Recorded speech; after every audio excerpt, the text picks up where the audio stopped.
Hello students, welcome to my channel. At a glance economics में government budget and the economy part 2 लेकर आज हम आपके सामने आ गए। इससे पहले जो लास्ट वीडियो था हमारे, उसमें हमने कुछ क्वेश्चंस अपडेट कर दिए थे। 4 मार्क्स और 6 मार्क्स के क्वेश्चंस हमारे पेंडिंग थे, वो हम इस वीडियो में कंप्लीट करेंगे। तो स्टार्ट कर लें अपने वीडियो को 4 मार्क्स क्वेश्चन के साथ। तो भाई 4 मार्क्स में इस चैप्टर में से जो क्वेश्चन बनते हैं वो हमने ऐसे यहाँ पर एक साथ लिख दिए हैं। Government has started spending more और प्रोवाइडिंग फ्री सर्विसेज जैसे कि एजुकेशन है and health to the poor. Then explain the economic value it reflect. कौन सी इकोनॉमिक वैल्यू को यहाँ पे रिफ्लेक्ट किया जा रहा है, राइट? पहले क्वेश्चन समझा दें, है ना। उसके बाद टैक्स रेट और on higher income group have been increased. तो which economic value does it reflect, explain, इसको भी हमें एक्सप्लेन करना है। And explain the redistribution of income objective of government budget. देखो, फर्स्ट क्वेश्चन जो हमने बताया था उसका आंसर हमने बहुत शॉर्ट में लिख दिया। The economic value reflect by the above act of the government is promoting social welfare. समझ रहे हैं ना, क्या यहाँ पर हम प्रमोट कर रहे हैं, सोशल वेलफेयर को प्रमोट कर रहे हैं, क्योंकि गवर्नमेंट यूज़ करती है physical instrument of subsidies and taxation to improve the distribution of income and wealth in the economy by spending more on provision of free services, जैसे कि एजुकेशन पर खर्च कर रही है, हेल्थ पर, है ना। तो government is trying to promote social justice देना चाहती है ना, कि वो सब लोग इक्वल बने रहें। Social justice is the principal objective of annual budget of a developing country, जैसे कि इंडिया है ना। It leads to the fair and equitable distribution of income in economy. ठीक है ना, इसीलिए एजुकेशन और हेल्थ पुअर पे फ्री सर्विसेज वो देती है। तो यहाँ पर कौन सी वैल्यू आ जाती है, यहाँ पर वैल्यू आ गई हमारी कौन सी, सोशल वेलफेयर की। ठीक, नेक्स्ट चलते हैं। Tax rate on higher income group have been increase. यहाँ पर भी कौन सी आ जाती है, इक्वलिटी एंड सोशल वेलफेयर। बिल्कुल दोनों सेम है, इसीलिए हमने दे दिया।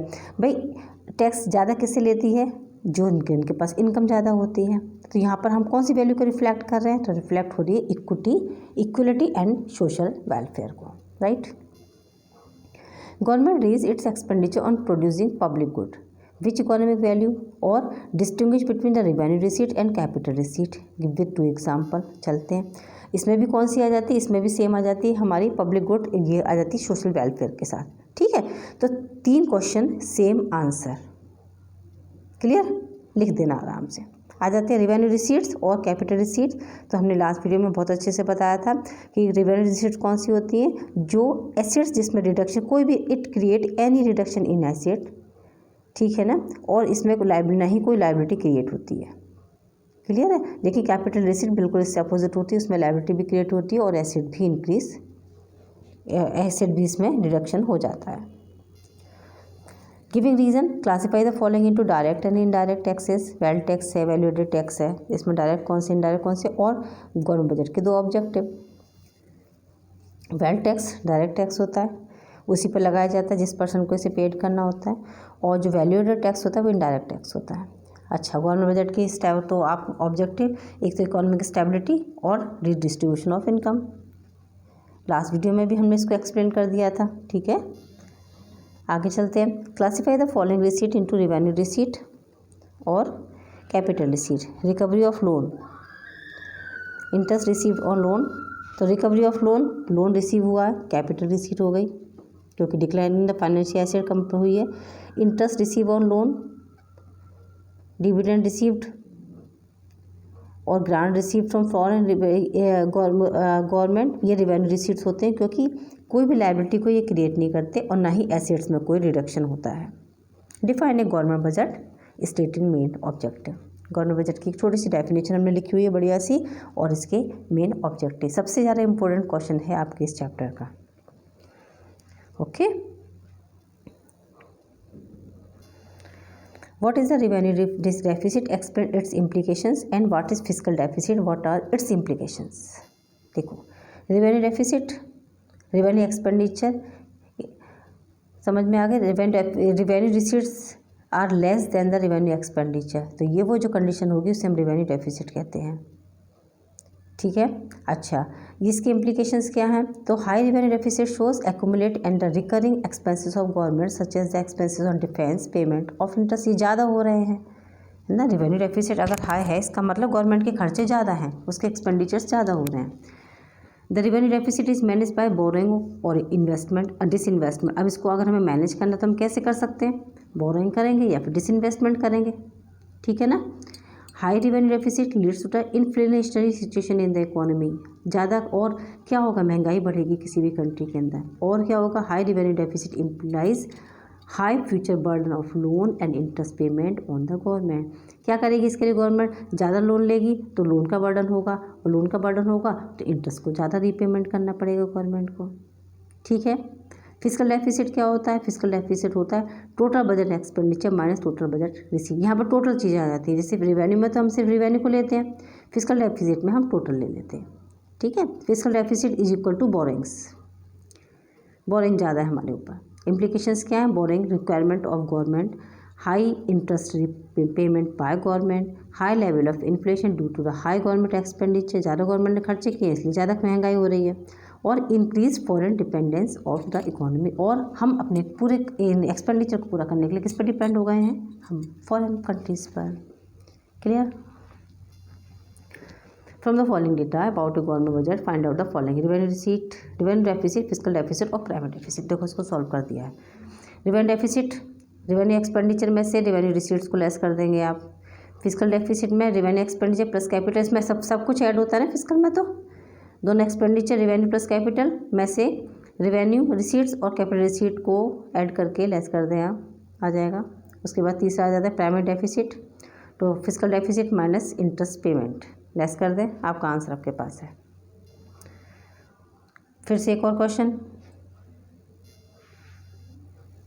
और उसका answer, revenue deficit, physical deficit और प्राइमरी डेफिसिट।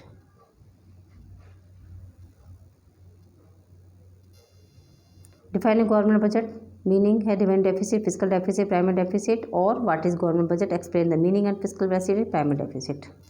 शॉर्ट फॉर्म में लिख दिए हैं हमने, ओके। चलते हैं। Give the relationship between revenue deficit and physical deficit. ये क्वेश्चंस ये नहीं सोचना कि वही रिपीट हो रहे हैं, इस टाइप के क्वेश्चंस हमने सारे कवर कर दिए कि कोई भी आता है तो आप आंसर ऐसे लिखेंगे। मैंने हमने तो बल्कि आपके लिए और अच्छी मेहनत की है कि बार बार आंसर लिखे हैं। Discuss the issue of the deficit reduction.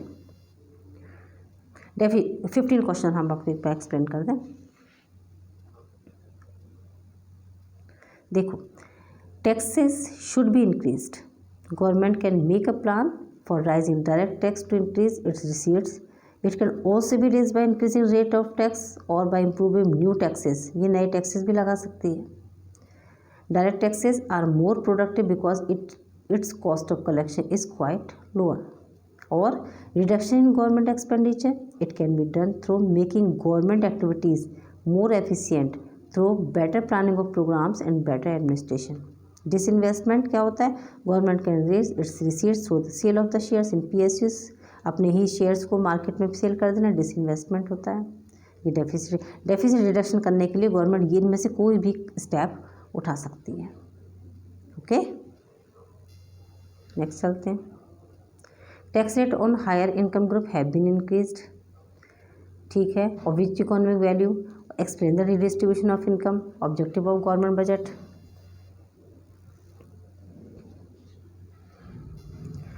Explain the reallocation of resources, objective of government budget, और distinguish between the revenue receipt and capital receipt with the help of an example.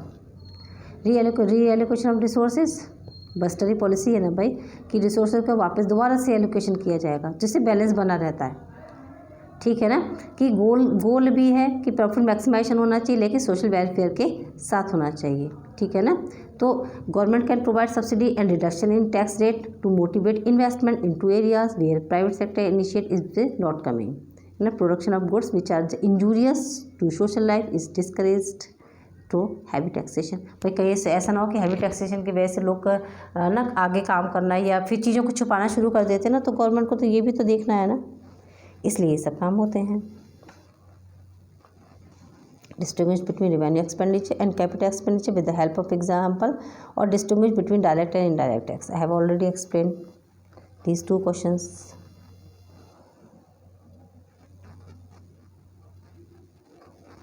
Move to next.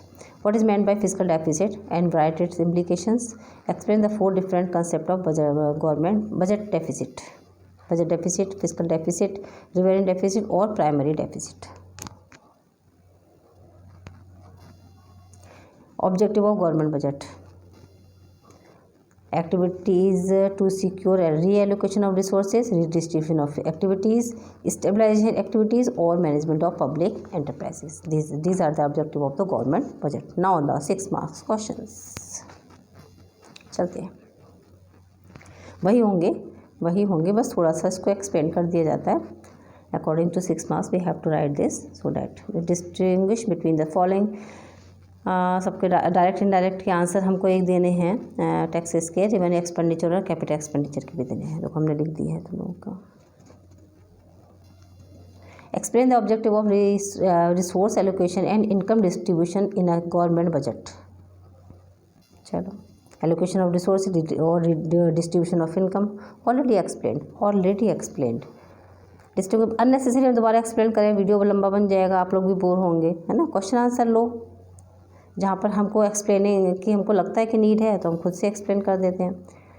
Distinguish between the following. Revenue deficit और capital deficit, receipts और revenue deficit और fiscal deficit. How is the exchange rate determine the foreign exchange market.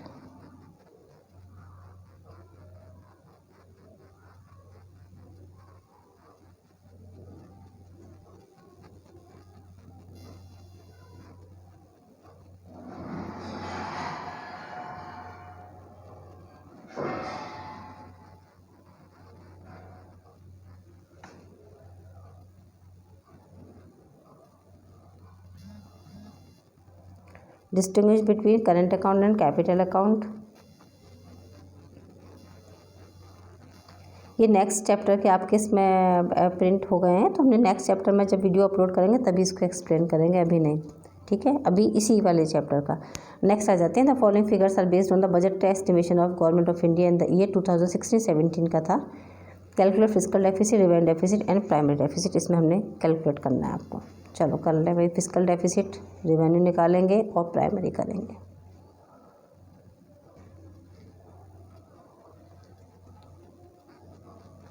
What is a balance budget.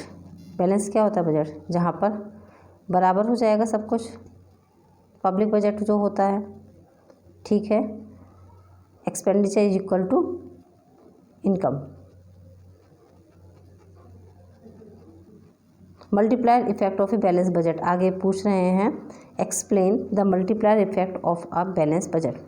The government budget balance also alternatively referred to as general government balance, public budget balance और public fiscal balance is the overall difference between government revenue and spending. भाई कितना revenue और कितना खर्चा हो रहा है, इसके बीच में जो डिफरेंस होता है उसी को तो रिप्रेजेंट करते हैं ना. A balanced budget simply refers to a budget in which expenses do not exceed revenue. नहीं ज़्यादा हो सकते एक्सपेंसेस हमारे रेवेन्यू से. ठीक है, this term can be used with any entities budget such as that of a business, non profit organisation और even a family. However, the term is most often associated with the government budget.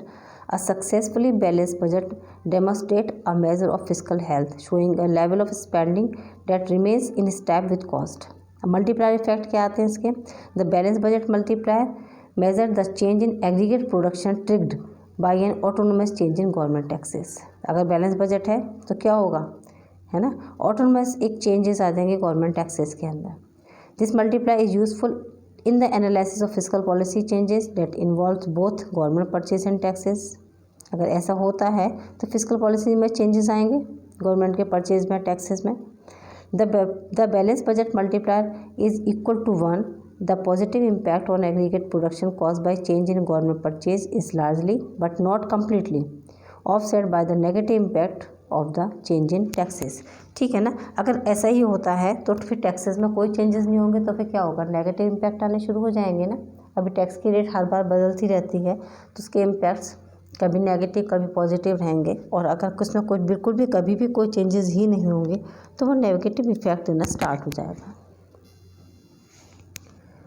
The only part of the impact of the change in the government purchase not offset by the change in taxes is the purchase of aggregate production made by the initial injection. Hence, the change in aggregate production is equal to the initial change in government purchases. Explain the objective of resources allocation and income distribution of income budget. क्यों करते हैं भाई हम ऐसा? Allocation of resources के लिए reducing inequalities in income and wealth. Government चाहती है कि जो इनइक्वलिटी बनी हुई है इनकम और वेल्थ की वो थोड़ी सी रिड्यूस हो इकोनॉमिक ग्रोथ के लिए, और रिड्यूसिंग रीजनल डिस्पैरिटीज़ हैं, जो रीजन कोई तो रीजन बहुत अच्छे प्रॉस्परस है और कुछ बहुत ज़्यादा पुअर हैं, उसको कम करने के लिए, और management of public enterprises. How is the tax revenue different from administrative revenue? चले, टैक्स रेवेन्यू तो ये तो वो होगा जो टैक्स से लेती है। एडमिनिस्ट्रेटिव रेवेन्यू जैसे फ़ीस है, फ़ाइन है, पेनल्टीज़ है ना, स्कूल की फ़ीस वगैरह होती है, ड्राइविंग लाइसेंस की फ़ीस होती है, इम्पोर्ट एक्सपोर्ट, ये सारी जो चीज़ होती हैं ये सब किस में आती है? एडमिनिस्ट्रेटिव रेवेन्यू के अंदर आ जाती है। समझ गए? दोनों से गवर्नमेंट को फ़ायदा होता है, मतलब दोनों ही सोर्स हैं गवर्नमेंट के। Explain the concept of physical deficit in a government budget, how what was it indicate? Physical deficit indications क्या है इसके? ये बोरिंग कितनी रिक्वायरमेंट है गवर्नमेंट को। It indicate high interest payment of government, कितना गवर्नमेंट को पेमेंट करना है। It implies high level of inflation due to the high government expenditure. और it indicate increase foreign dependency of economy की economy हमारी कितनी डिपेंड है फॉरेन कंट्रीज़ पर। नाउ सम हॉट्स के क्वेश्चन भी डाले हुए हैं। What are budget receipts? In a government budget revenue deficit is 8 lakh and borrowing are 50,000 crore. How much is the fiscal deficit? What is disinvestment? Which type of revenue? What are zero primary deficit mean? Which type of revenue receipt are treated as legally compulsory payment imposed on the people by the government? Give example. हमने तुम्हारे answer लिख दिए हैं।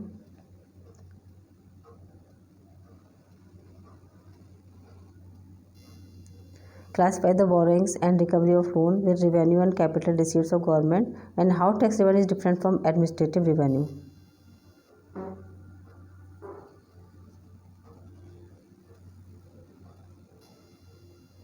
How government reallocate the resources and distribution is income through budget, or what are the basis of classifying receipts and revenue receipts and capital receipt, or why is tax treated as revenue receipt? ये हमने वापस जो 1 marks के question थे उनको revise करा दिया आपको यहाँ पे। टैक्स का कोई लायबिलिटी क्रिएट तो करती नहीं है ना गवर्नमेंट की। चलो, find out the value of the total receipts of government budget if government deficit है 2000 crore and the total expenditure is 3000 crore. 3000 में से 2000 लेस कर देना आ जाएगा 1000 crore. What will be the value of the physical deficit if primary deficit is 53,000 and interest on boring is 5,000। 53 + 5 कितना हो गया? 58,000 का हो गया। State which government expenditure does not result in creation of assets और reduction of liability? Revenue expenditure. What indicate zero primary deficit? Government has to resort to borrowing only to make interest payment. अगर government ने borrowing कर रखा है तो सिर्फ interest payment करने के लिए दे रखा है तो उसको कहते हैं जीरो प्राइमरी डेफिसिट।